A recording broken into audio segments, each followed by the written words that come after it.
नमस्कार मित्रों, मैं आज गीता पर बात करने वाला हूँ। यानी कि गीता जो हिंदू धर्म का या सनातन धर्म का ही नहीं, पूरे दुनिया के सभी धर्मों का अगर कोई मतलब निचोड़ है या मूल बात है, वो गीता में वर्णित है।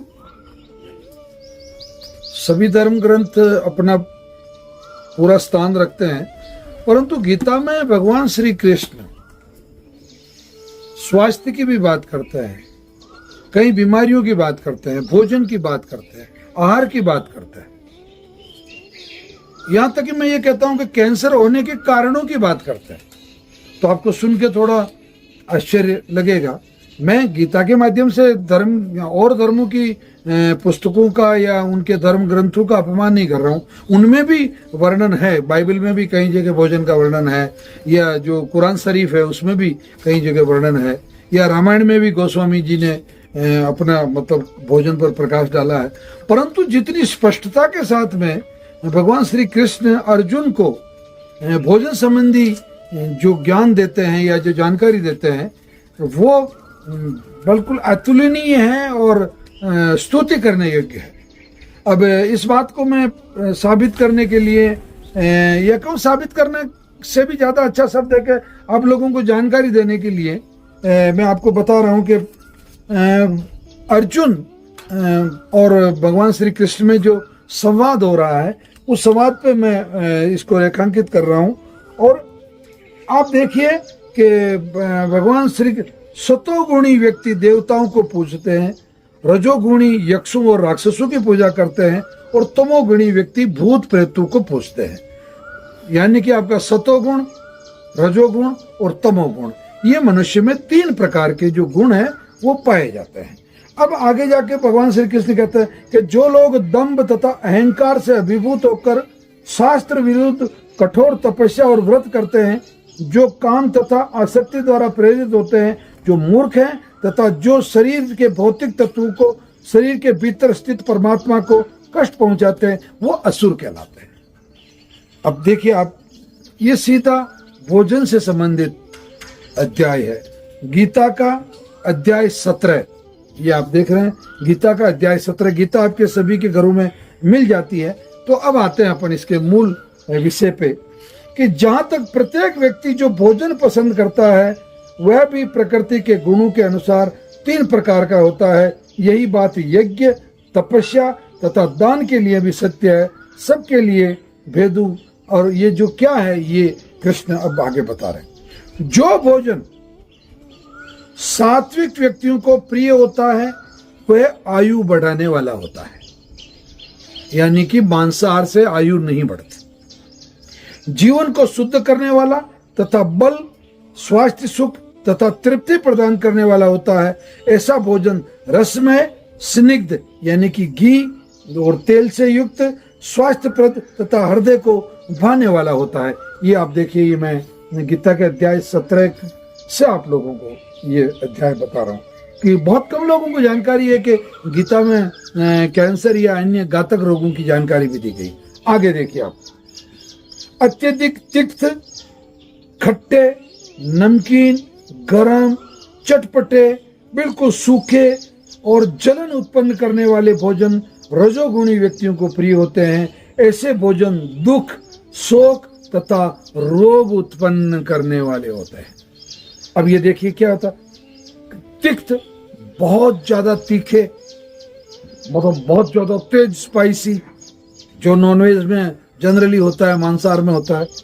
खट्टे, बहुत ज्यादा नमकीन, अत्यधिक भयंकर गरम, चटपटे, ये स्वास्थ्य को नुकसान करना। आगे देखिए, खाने से 3 घंटे पूर्व पकाया गया स्वादहीन, वियोजित एवं सड़ा, जूठा तथा अस्पृश्य वस्तुओं से युक्त भोजन उन लोगों को प्रिय होता है जो तामसी प्रवृत्ति के होते हैं। समझे आप, तामसी प्रवृत्ति के यानी कि गुस्से वाले व्यक्ति जो बात बात पर गुस्सा करते हैं, उन लोगों के लिए कैसा भोजन, यानी कि 3 घंटे से अधिक 3 घंटे से पूर्व बनाए गए भोजन को बासी भोजन माना गया है। गीता में भगवान श्री कृष्ण ये उपदेश दे रहे हैं।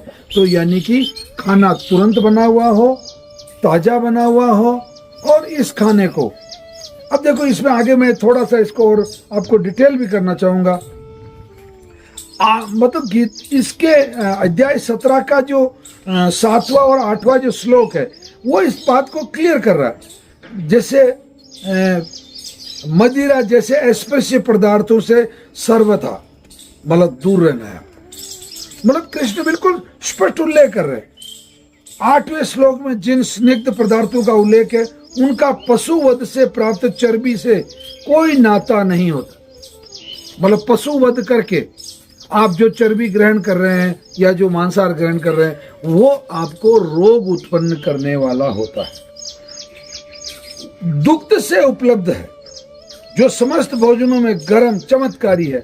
दुग्ध, मक्खन, पनीर तथा अन्य पदार्थों से जो जिसके कारण मतलब आपको जो मटर है, दाल है, दलिया है, ये प्रचुर मात्रा में प्रोटीन उपलब्ध करवाते हैं।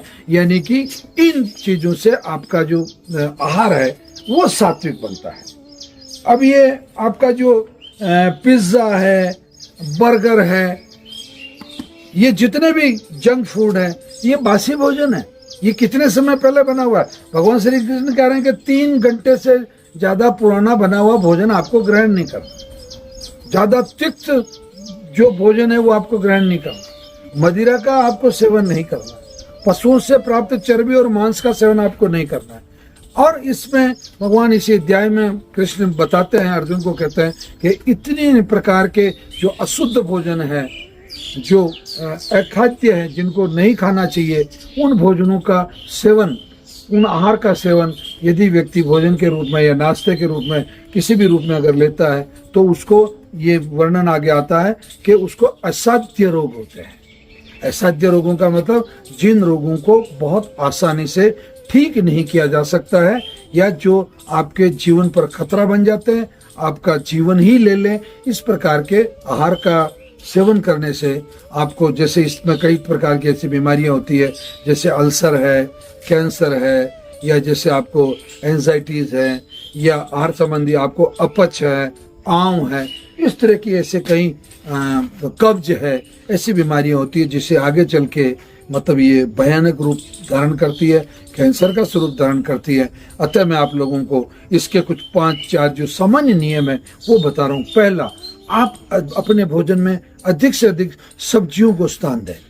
आप अपने भोजन में अधिक से अधिक दालों को स्थान दें। आप अपने भोजन में अधिक से अधिक छाछ को स्थान दें। आप अपने भोजन में अधिक से अधिक दही को अपना स्थान दें। आप अपने भोजन में अधिक से अधिक दुग्ध को स्थान दें। दूध जो है ये पूर्ण आहार कहा गया है।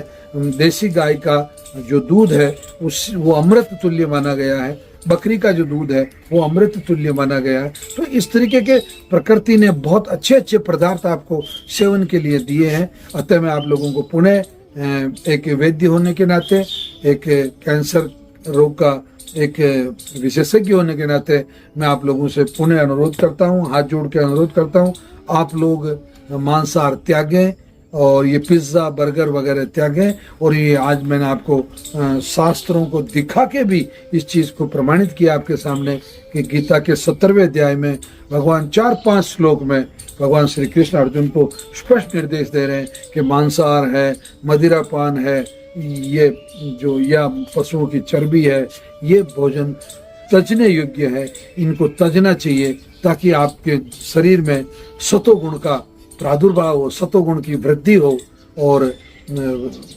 आप तामसिक वृत्तियों से ग्रसित नहीं हो और आप रजोगुणी और तामसिक गुणों के जो आहार है उनका कम सेवन करें और सतोगुणी जो आहार है उसका अधिक से अधिक सेवन करें ताकि आप कैंसर जैसे या किडनी जैसे या अल्सर जैसे या और भी बहुत जो भयंकर रोग हैं उनसे आप बच पाएं। मित्रों, इतनी जानकारी के बाद में भी अगर आपने हमारा चैनल सब्सक्राइब नहीं किया है तो प्लीज़ कृपया सब्सक्राइब कर लें।